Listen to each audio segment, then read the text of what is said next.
Hello and welcome back. It's time for another addition to the Big Brute restoration project. This is parts truck that I'm building out of the two big bosses that I originally started with, and some of the parts that I acquired through the Facebook Vintage Kyosho Monster Truck group. I got parts on there from a couple of different guys. And so in building this truck, I'm still picking and choosing from the two big brutes and the parts that I got. Like, for example, these big brute shocks and shock towers, they came from somebody that I bought. Initially, I was going to try and build one big brute for the shelf and one big boss as a runner. But now, because I've acquired a big boss on YouTube or on eBay for the shelf, just waiting on the body to come back from the painter for that one. Yes, I have a painter. I cannot paint. The guy who runs the local racetrack does a phenomenal job painting, so he is painting my big brute. So that's it for that one. The tires turned out to unfortunately not be quite as good as I thought. Once I just ran around the house a little bit, they started to split. So kind of on the lookout for some new tires for it to make it a little bit better. Other than that, it's just shelf queen, so just waiting on fresh paint for that. So in the meantime, it sits over in the corner on the shelf with some of my racing RC cars that I have. This one's going to be a runner. I put this much together yesterday. Of course, it's got ball bearings. Now, it's going to get a big brute bumper because the big brute bumper and the High Rider Corvette bumper, this is a big boss bumper. The big boss bumper and the High Rider Corvette bumper were much better than the big brute bumper, especially for a runner. I don't want it breaking. Big brute bumpers are kind of rare and expensive, so this one will run with the big boss bumper. Speaking of big boss, the front end is different. That is also a big boss. Yeah, I'll show you on this one. This hole and this hole, they don't exist on a big brute front end. These are only on the front ends for the big boss and High Rider Corvette because they changed the shock mounts. So those screws are for the bumper and the new shock mount. Hold on, am I on glue here? Where do these bolt on? I thought they bolted on there. All right, I'm not on crack. I know that this is a different front end because of these two holes. Stand by. All right, so as I was putting together the runner big brute, this one, I noticed the extra holes that I didn't remember having on the front end for my big brute. It's going to be a big brute runner, but it's using the big boss or big boss or Kyosho High Rider Corvette front end. Now, I knew I wasn't high. Here is a big brute, and this was bought original as is from eBay. Now, if we get in, have a close look at the front end on the big brute, you'll see that there are no extra screw holes here or in the front here, like there are on this. So that's interesting. Something that literally never occurred to me until yesterday. And when I was a kid, I had a big brute. A buddy of mine had a big boss, and I had my own double dare once upon a time. Now, well, obviously this wouldn't have been on a double dare, but this hole and this hole, they changed the molding for these parts for the High Rider Corvette and the big boss. This screw hole here is this screw hole right here on the big brute. So somehow, some way, It's probably bumper related. Nope, it's not even bumper related. So I thought, well, it's got to be shock tower related. And it probably is. And I just, yeah, these are marked. There we go. Front. There it is. There it is. It's for the front shock tower on the big Boss or High Rider Corvette.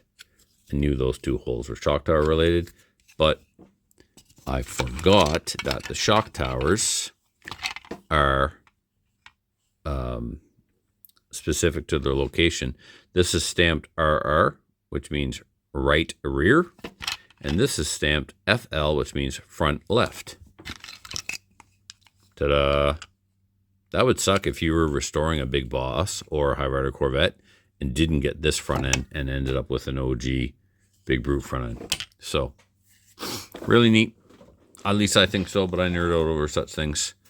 What else? Put that down. So next, today I will finish. I'm going to build and install the Big Boss bumper and chassis brace cover, wheels. I'm going with these. It's going to look badass. Chrome plated Big Brute wheels with the Duratrax diamond tires. I'm going to clean them all up just so they look baller for the photos for the Facebook. And that's as far as I'll get today. Bumper, wheels, and tires. I'm still trying to figure out what to do for a brushless motor system. I might just get onto Banggood and grab something like a sensorless motor and ESC combo like I did for my vintage JRX Pro SE and JRX Pro. They work just great for the backyard, so that might be the plan. All right, there we are. Roller ready. So it is a Big Brute for the most part with some old school aftermarket chrome plated Big Brute wheels, Duratrax diamond pattern tires. I actually have two sets of these, so I put the best ones on, and of the four best, I put the ones with the wear in the front for steering. This is a Team Associated T6.1 stadium truck body, and I'll be darned, I don't hate how it looks. So I might get under there with a Sharpie, mark the holes as best I can, and drop it in place. No motor yet, but the ESC is sitting in there. It's a Chinese knockoff of a Hobby Wing 60 amp speed control. The servo you can't see, but I went with one of these Amazon 20 kilogram servos. They're great. I even have them in that truck. That is my most winningest RC vehicle. It's a Pro SE10 short tool drive short course ARF. Oh my God, I'm stuck in the flying world. Ready to run, and I ripped out all the ready to run stuff and upgraded a bunch of the parts. But that's still the servo that I run in that truck, and I keep a spare in my box on just in case something goes bad on race day. Anyway, back to this. So, yeah. Some of you who have been watching from the beginning may remember that I complained a lot about the original Kyosho Big Brute manual. Well, the Big Boss manual is much, much better. Like leap years ahead better. The detail is better. The instructions are better. The drawings are better. Just everything is better in the Big Boss manual. Now, why did I look up the Big Boss manual when I'm building a Big Brute? I wanted to see what size screw that they called for attaching the Big Boss bumper to the front bulkhead. I'm going to go to a section here. This section, wait for it. This section right here with the pillow ball being attached to that and the different length screws, that's not clear in the Big Boss and the Big Brute manual at all. They do a much better job here. See, here they tell you that this screw for this brace is an M3x16. In the Big Brute one, it's like put in an M3x12, and then later on they tell you to take it out and put a 16 in. The Big Brute that I got off eBay, that was a mess. They never did that. They kept the 12 in there. I thought it was stripped, but then I looked at the manual and found it was actually supposed to be a 16. This drawing here, that's completely omitted in the Big Brute manual, showing you where the pillow ball goes and the nut. The arms, the little ball link arms, oh, this is a huge improvement. The measurements for the ball link arms, I'm going to skip the manual speed control section. Oh, something I did in this section is I did not attach my servo to the servo mounts with two bolts. I actually, or two self-tapping screws. I actually used 4 screws, so all 4 corners are in place. I also used an aluminum grommet into the servo ears to help support it. I kept the speaker, the servo saver stock here. 55mm rod, 39mm rod. They got those numbers reversed in the Big Brute manual, and they tell you, you know, this is your 39, this is your 55, and I think the steering, if I remember correctly, the steering in the Big Brute is supposed to be 58. This steering stop knuckle collar, they're calling it, that's new in the Big Boss. It's not in the Big Brute. I didn't bother doing that, but one thing I did go back and do on this truck was they call for a nut behind the pillow ball in the rear. They want the pillow ball and a nut for the rear link, and on the knuckle, steering knuckle, they want a pillow ball and a nut. So I went and actually did that to this truck.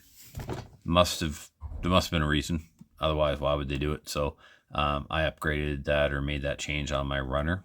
I'll be doing 2 runners, one Big Boss and one Big Brute. So this, I'm actually going off of the Big Boss manual to build my Big Brute.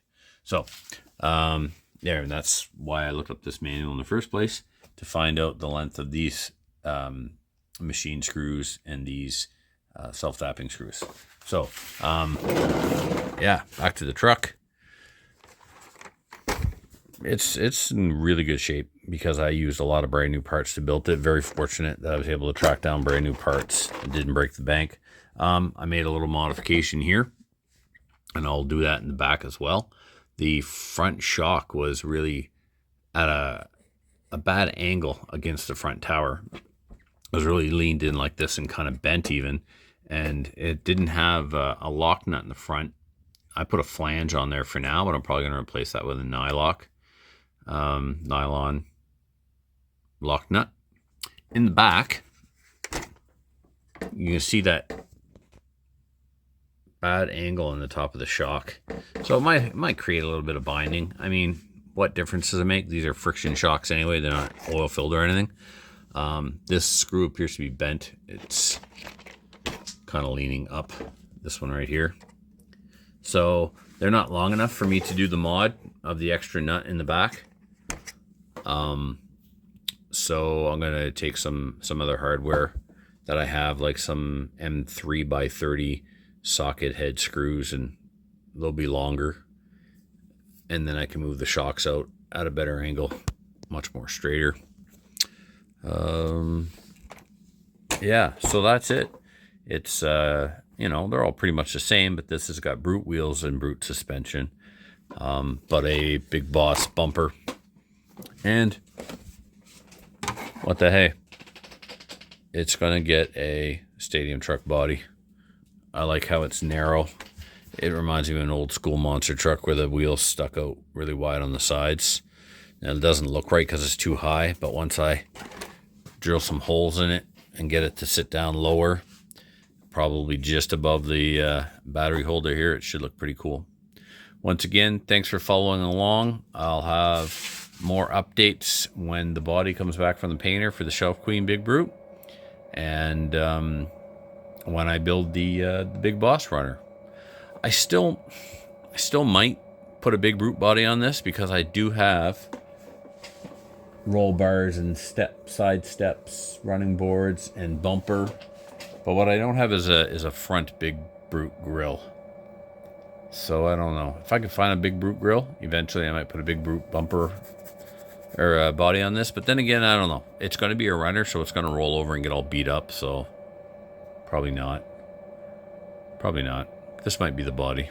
Might call it good. Save some money for a change.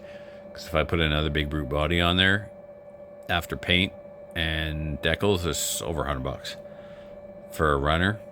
When, I mean, I race and I fly. I'm not into bashing. How often are these things going to get run? Probably not too often. Anyhow, that's it for this installment. Thank you so much for watching. Thank you for liking and subscribing. And until next time, bye for now.